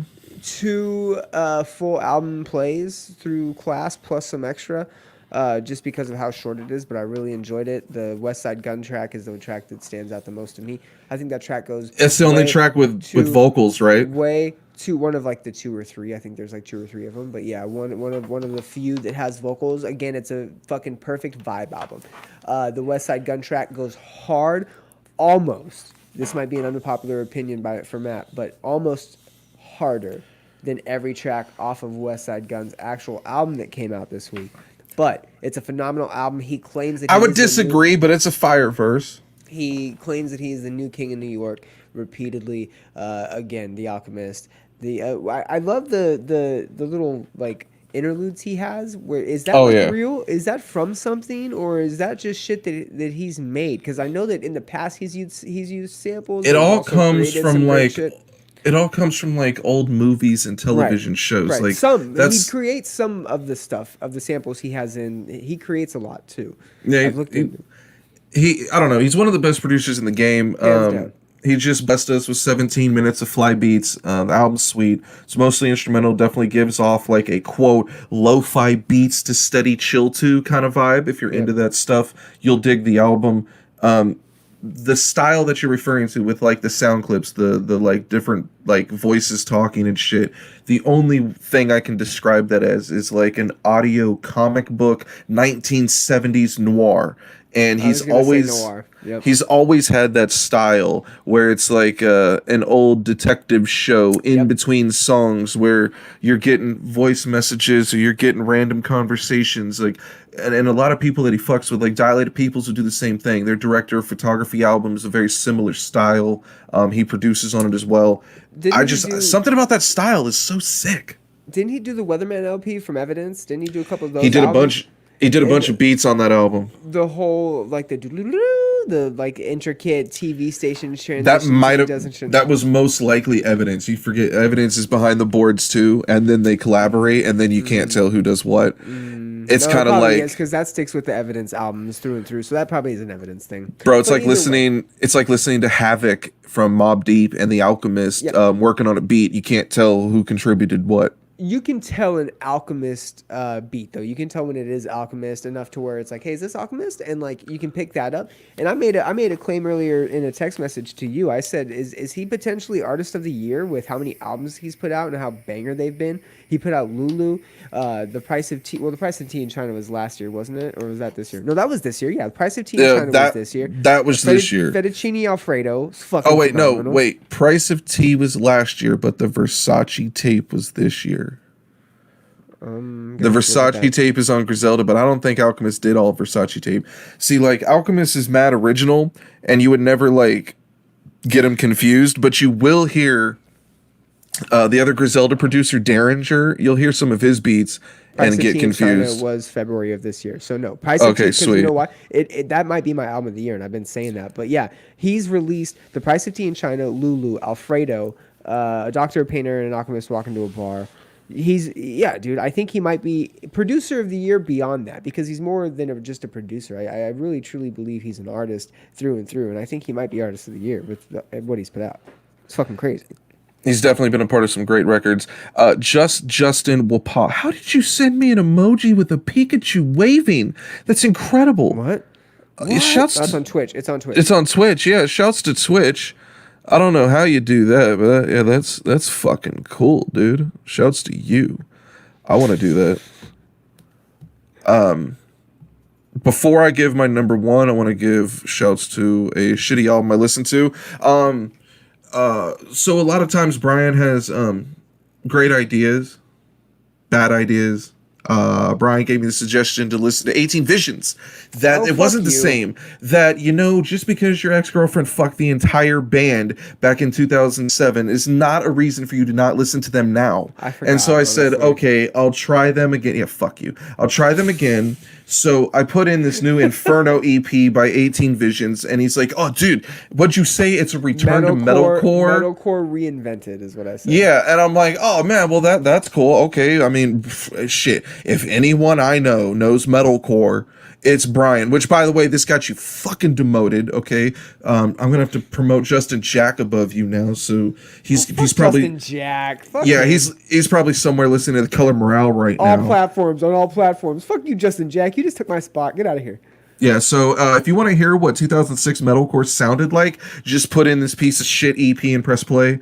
The vocals are no bueno. I don't know if you think that shit's cool, but it sounds to me like his voice is giving out. Time on it? Why are we even spending time on it? It was because I gave it because I gave it a genuine listen. Like, yo, and while we're on that topic, shouts to Nikki Keppert in LA that we got into a fight on Facebook because I said I didn't like the new MGK album, and because I didn't list reasons for it, I was a dickhead. I'm gonna give you reasons why I don't like this piece of shit album that I gave a full chance. That's one of them. The vocals are trash. The screams sound like they're giving out. They sound like they have no power. It sounds like any minute he's going to go, and not have anything for you. Did they record this in a bathroom?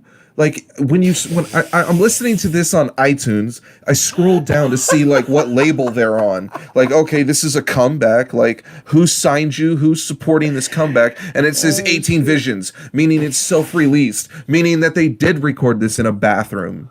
They probably, like, aren't they from Cali? They probably recorded this in the bathroom at Chain Reaction. Hey, first of all, I believe their last album was also self-released. Shout out to JJ, fucking fan of the show, aka Watermelon Jigga on both Instagram and Twitter. Him and Matt love to argue over who the best hardcore band of all time is.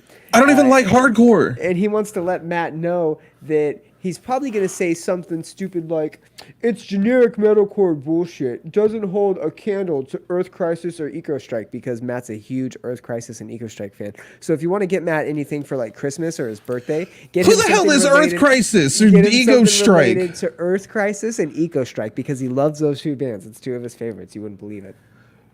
Okay, hold on. Did you insult Justin Jack when he said this, or did you say shit about him and then he said this? Because I want to know if he heard you and came on. I don't know. I just saw him pop in and it said on all platforms, and I said, no, Justin Jack, get out of here. You took my spot. That's all I said. So I think he hopped in as you were talking about it. Oh, like, okay. Man, that's random because I didn't see his name. The universe, dude. Yeah. Oh, crazy. Man. No, you said his name and he popped in like almost immediately afterwards. Man, I'm willing to bet money that he either doesn't have a webcam or doesn't have a good enough internet connection. But man, Justin Jack has some good stories about some shit that we've done. Yeah, there was a really fucked up story that I had him retell in front of someone over the phone the other day. It was wild. It was like, hey, remember when that chick flew out the windshield and died on your neighbor's lawn? What, dude, that was a crazy fucking day. What the fuck? Yeah, so unless you want to sign up to the Patreon, long story short, back in like 2009, I think it was, I went to Yucaipa, California, Beaumont, I think it was Beaumont, to meet with a band, a metalcore band, to potentially manage them and try to get them booked at shows and shit. And as we're talking, we hear this loud crash, and we don't think anything of it. We continue talking and bullshitting, and then we go and look outside, and boom. Wow, that's bananas, bro. That's so crazy. God, this is too much. This is too much. What? What is? His fucking quote, dude. Oh no. Oh no. What does it say? Damn, dude. She died in my jacket? What does that mean? I want to know. I think he put a jacket down or something, and like, look, I don't know, okay? Like, shit went down. I didn't get involved with what happened over there. I was just like, holy shit, someone crashed. It's like 4:30 in the afternoon. How could you be drunk driving? Yeah, and so that happened. He said that jacket that she quote-unquote died in, that his mom gave it to Goodwill. So shouts to Goodwill, shouts to the girl that died, shouts to that jacket, and shouts to Justin's mom. Stop. Also, shouts to your middle name. I had no idea this whole time that Justin James was my buddy Justin Jack. I would not have been showcasing your fucking comments. Dude, and before the ambulance took away, Jesse asked for it back. My mom gave it to Goodwill. None of this is funny, dude, okay? This is nothing to laugh about, Justin. Someone lost their fucking life, okay? Let's get back to these album reviews. Oh, no. 18 Visions, definitely shitty, but not the worst of the week. So do you want to hear my worst of the week or best of the week? I mean, I'm still... that's fine. Both. That's fine. Yeah, that's okay. Great. Good. Yeah, great job. Great. You know what? It's been good job. So, My worst of the week was no, I don't have a worst of the week. Just do it by your own goddamn self. You want to fucking, I throw you a question, you want to just leave it fucking laying there flat. Fucking son of a Why bitch. would you just give me the worst and then the best? What are you trying to limit? What? By the way, this episode of I Hate the Scene is brought to you by Fuck Drunk Drivers. If you drive drunk, fuck you, you're a piece of shit. Pull over and throw your keys in the gutter. You're gonna kill my friend or someone's brother or sister. So yeah, don't drive drunk, you piece of shit. Good message. Don't do it. Don't do it. Yeah, this isn't brought to you by any mothers or any PSA. Just don't be a piece of shit and wear a mask. If you go to Walmart and you don't wear a mask, I have the right to beat the fucking shit out of you. And if you're next to a box of Honey Smacks on the cereal aisle, it's going down. Beat you over the head with those and a box of S'mores Pop-Tarts. Fuck with me, ho. And a box of S'mores Pop-Tarts. All right. You know, why do you have to pick the worst fucking Pop-Tart flavor to be a part of Assault? Yo, shout to Anthony De La Rosa because he got shouted out earlier, but he totally missed it because he's tuning in now on YouTube. Shouts to him. I didn't hear what you said. I totally ignored you. Corey Taylor's album is going to be my worst of the week. And I told you this earlier, and you said, why did you even waste your time? You know why, Brian? You know why? The same reason that I fuck ugly girls 3 times before I delete their number. Because I'm willing to give anything an honest try. And so I listened to it. And it's fucking bad. Okay? Like, is this the same dude from Slipknot? Like, I mean, Stone Sour is a big departure from Slipknot. And I already don't like Stone Sour. So it's tough enough to go and listen to this shit. This falls so short where Slipknot records always exceed expectations. Like, why do cool frontmen or front women put out solo records that suck? Like, earlier this year, we ragged on the Hayley Williams solo record, while Paramore never disappoints when they drop a record. I guarantee, has Amy Lee done a solo record? Has she ever done one? Because I bet you it sucked. I think that Evanescence is just Amy Lee's band at this point. So, yeah, I think every album is like an Amy Lee band. But you would say the same thing about Paramore, and she still did a solo album. True. Yeah, I know. I mean, like, if you have a band as cool as Slipknot and you still feel that somewhere inside you, you have this artistic ability that's just not being expressed in this band to its fullest ability, and you need to start a new project in order for you to get it out. And so he starts, like, you already have Stone Sour, and that sounds terrible. Like Stone, like, when I first heard the idea of Stone Sour, I was like, man, Corey Taylor, like, singing all the time, oh, that could be really cool. And then I heard it, and it was whack. It sounded like shit, like country radio would reject. Okay, yeah. So you're left with this Corey Taylor solo album, and it's the same problem I've been saying that plagues every other front person when they drop an album. It's just not cool. If you got all the cool material out in Slipknot, whatever's left over can't be that fucking cool. I like Slipknot. Obviously, I love Slipknot. I like Stone Sour. I'm not mad at Stone Sour either. They're not my favorite, but I love Slipknot. I'm not mad at Corey Taylor because I understand what he's doing here, and you all should too. Corey Taylor is doing what we like to call milking the fucking goat. He's fucking just sitting here milking it. He's fucking milking it because he's Corey goddamn Taylor. As he is referring to himself, Corey motherfucking Taylor. He's probably bored. Do you really think this is an artistic outlet for him? Do you really think he gives a fuck about whatever he's writing in this? I mean, dude, if you want a cash cow, you already have Slipknot. Why not come out with a line like they already have their own whiskey? Why isn't Slipknot Metalocalypse like in the cartoon? Why don't they have their own country, flying spaceship? Like, that's your cash cow. Like, if he needed money and he made this record, that's even more pathetic. But I honestly think from all the interviews I've read that he needed to get these songs out because he couldn't get them out in the other 2 projects. And when you hear the songs, you realize why, and you start thinking, man, those other 2 bands, they're pretty fucking smart thinking for not including this material on there. From what he did the interview earlier this year, talking about how fucking the guys in Slipknot were miserable and the fucking not that fun to work with. I can only imagine that he just wanted to do something fun. Yeah, Corey Taylor singing all the time was whack as fuck. I'm saying before Stone Sour had an album, like, it was an idea, it was only a theory. It was like that sounds cool, and then it wasn't. Then fire some of the 60 members. Laughing my fucking ass off. Good times. These songs on Corey motherfucking Taylor, the solo album, these songs wouldn't be terrible if you had never ever heard of Corey Taylor or his bands. If this was brand new and it was just like Schmory Schmaler and you popped it in and you were a fan, like if you were that guy that's having a Schmory Schmaler, like Schmory Schmaler. Is that the name of the episode? No, I'm going to tell you the name of the episode in a minute. But if you're that guy that like is having a midlife crisis, either buys a Harley Davidson or like you buy an Airstream and take it out to Havasu to celebrate with your mistress, like you're probably the type that enjoys this album. But you probably don't listen to Slipknot or Stone Sour. Oh shit, that was fucking hilarious. Dude, there's so many things I don't like about this record. I never in my life thought that I would say this. And this is the episode name. But I miss Fred Durst. Where is Fred Durst when you need him? He would have made a way better solo album. I mean, if Fred Durst, either in his heyday or right now, a washed up Fred Durst. 50. Just turned 50. Hey, washed dude, up. bro, hey, fuck you. Shut up. Stop. No, stop. No, listen. A washed up Fred Durst dropping a solo record, you have my full attention. A Fred Durst in his prime dropping a solo record, you have my full attention, and I expect an Aaron Lewis like duet if it's 01 or 02. Give it to Of course. Put your fucking lighters up. Anyways, down those lighters.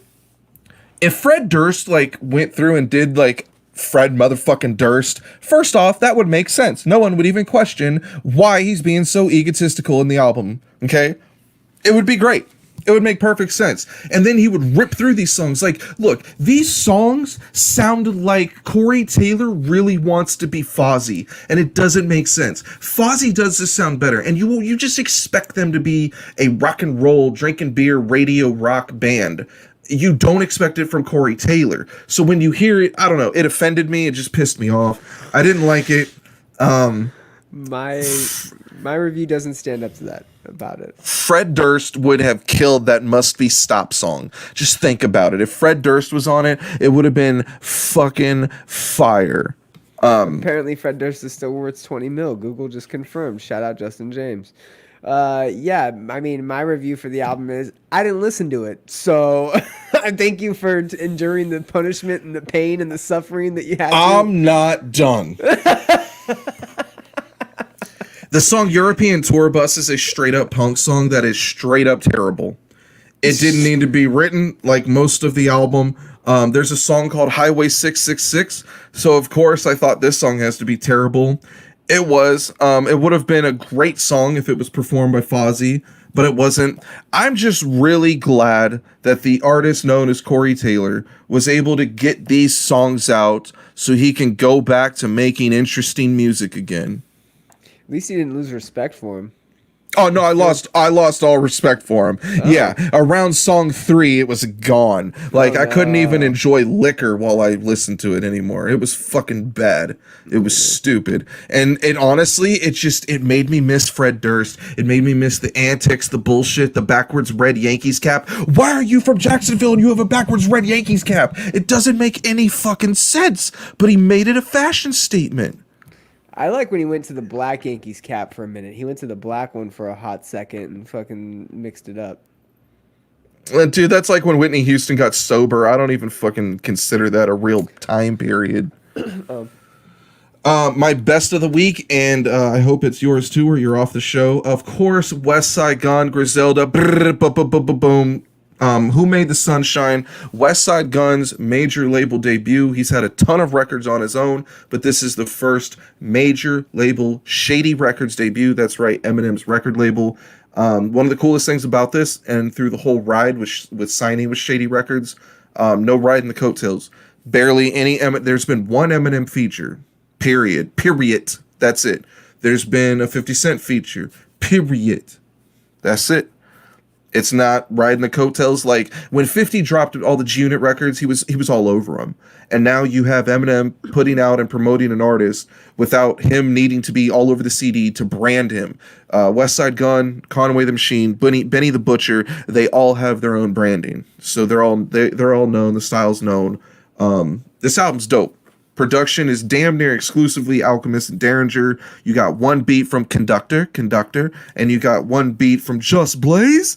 He provides the sounds for the song 98 Sabres. Shouts to the Buffalo Sabres, where Griselda's from, Buffalo, New York.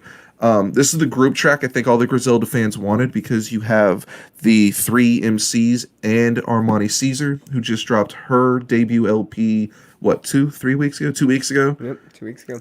The beat to Frank Murray is absolutely ridiculous. Frank Murphy, the song Frank Murphy. This beat is insane. I don't know how you rap over that. You're either going to love it or hate it. Definitely go listen to it because it's weird. Shout to Conductor Williams for that. Conductor. The song All Praises shows Westside's evolution at writing hooks. He's got that off-key singing that's kind of annoying, where he just hangs on to notes. Anthony De La Rosa knows that song Allah Sent Me. I miss the days when Brex was only 19. It's annoying, but it's a funny hook. And it works. He does the same thing. Going teen. I find myself doing the fucking Westside shit all the time. It's just as catchy if you sing it well.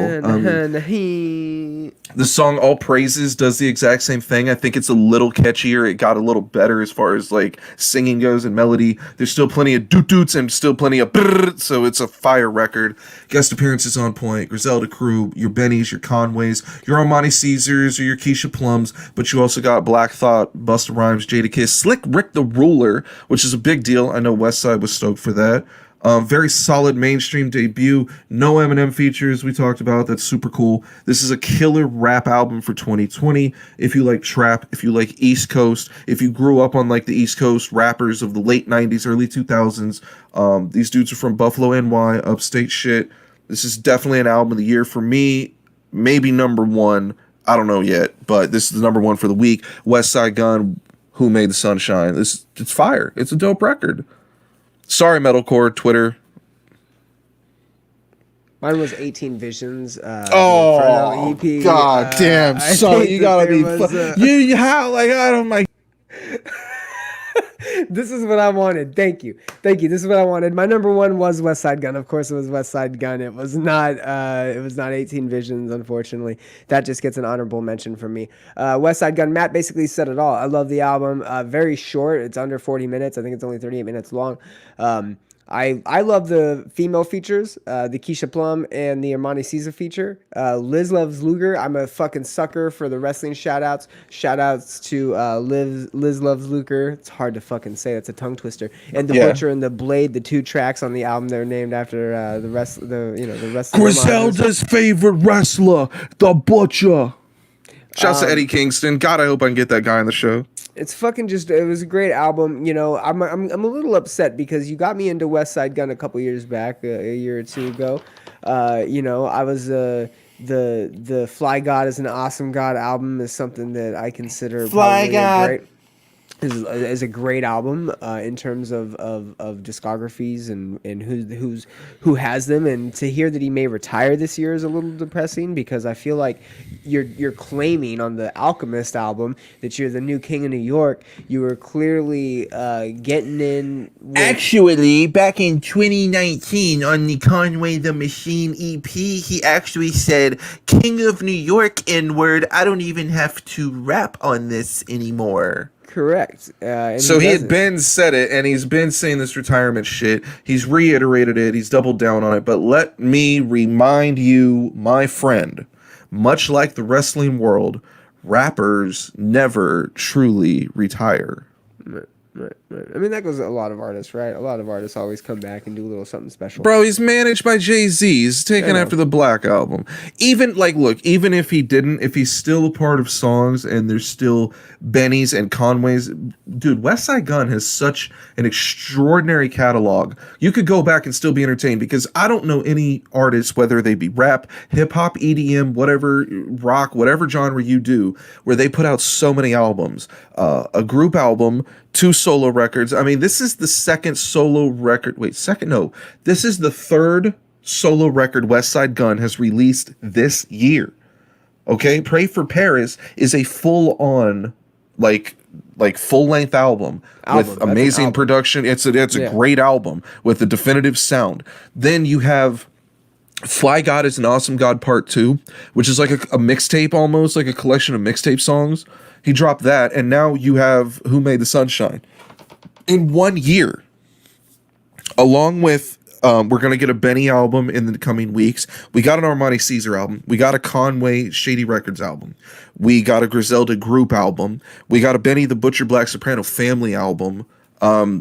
That's a group, a rap group, and a record label, Griselda, that's giving us a lot of material.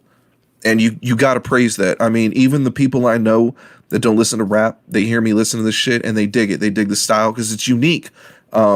Especially if you like aren't keen to like the Alchemist sound, then like a lot of these beats and the Derringer beats and this whole style is like kind of new to you. I know it aggravates like the younger crowd who's into the yeah.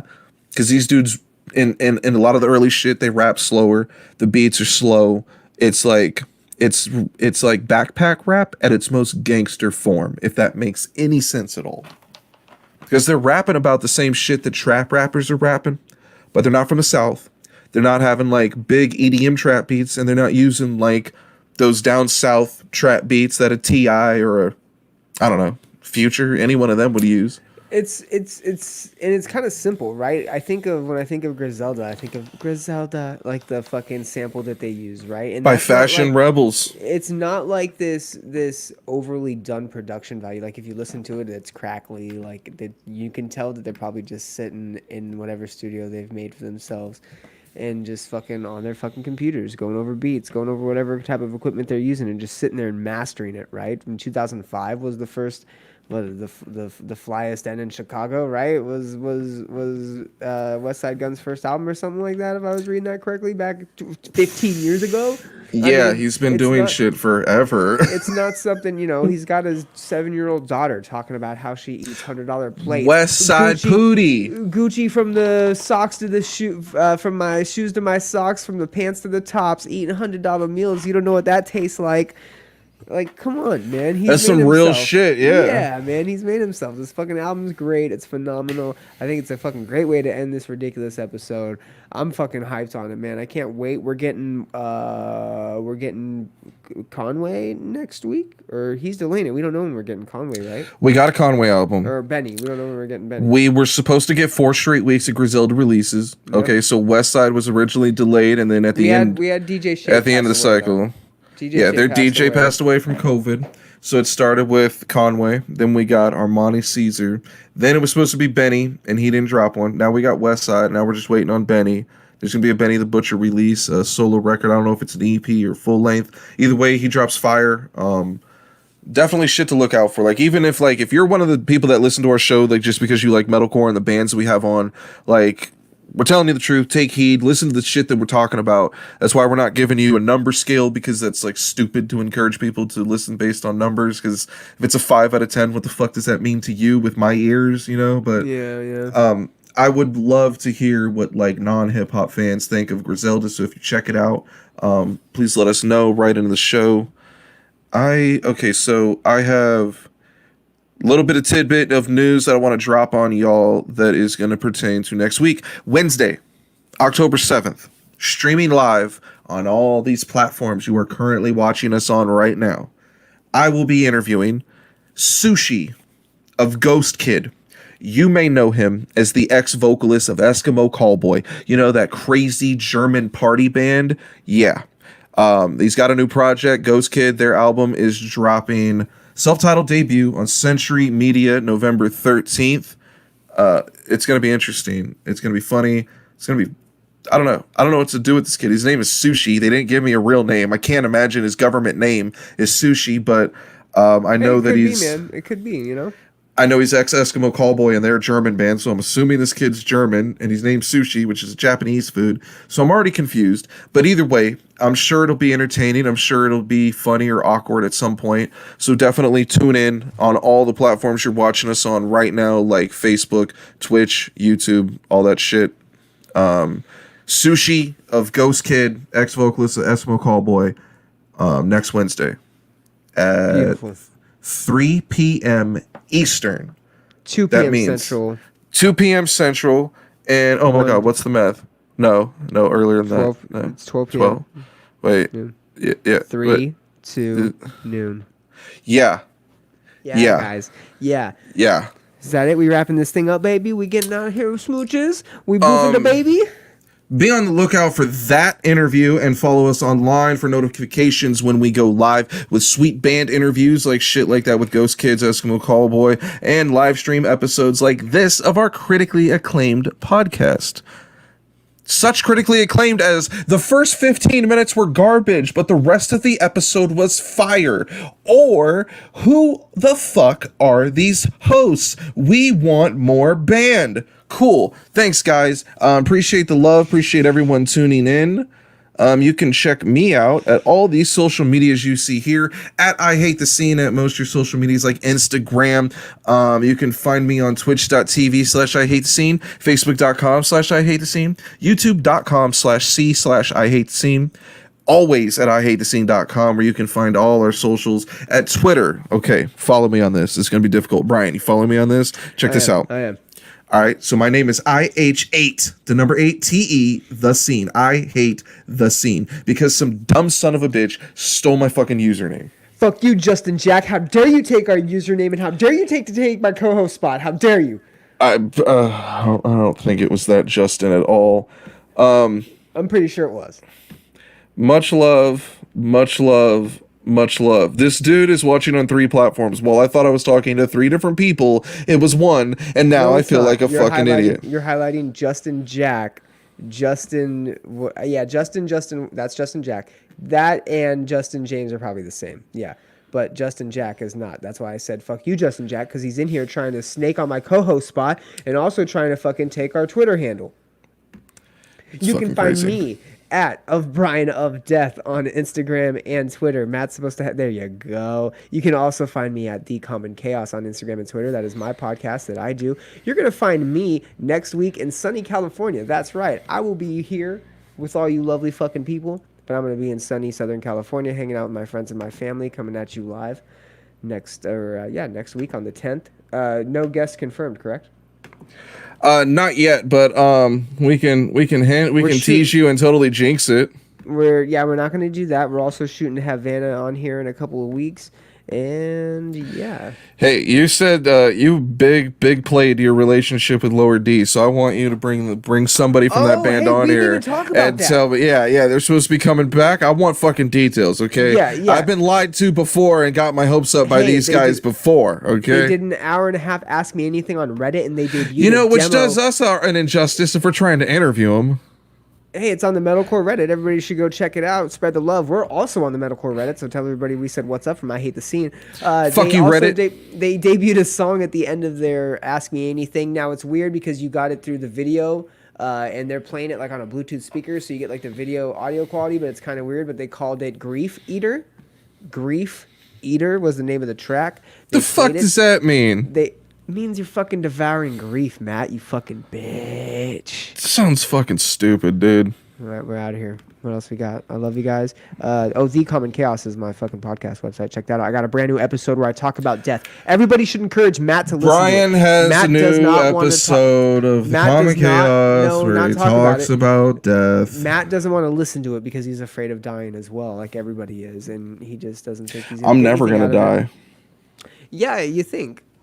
Never gonna. Nope. Not me. I was thinking also we should do an episode where we're in our restrooms and we should call it the shit show. That's the best idea you've had all week. That is way better than telling me to listen to that shitty fucking 18 Visions album. Album of the week. Yeah, thanks for nothing on that one. That was a terrible fucking. Oh, I hated that. I'll be on Xbox all week. Find me at IC Hyphy on Xbox Live. Star Wars Squadrons just came out. It's kind of fun. It's half a game for like half price. So check that out. Brian, we hanging out tomorrow? We gonna smoke down? Huh? What's going on? Huh? Oh, are we gonna do like a thing right now? Or we can do a thing right now. No, let's get out of here, dude. Let's get out of here. Let's get the fuck out of here. Yeah, let's Bye. All right, fuck you.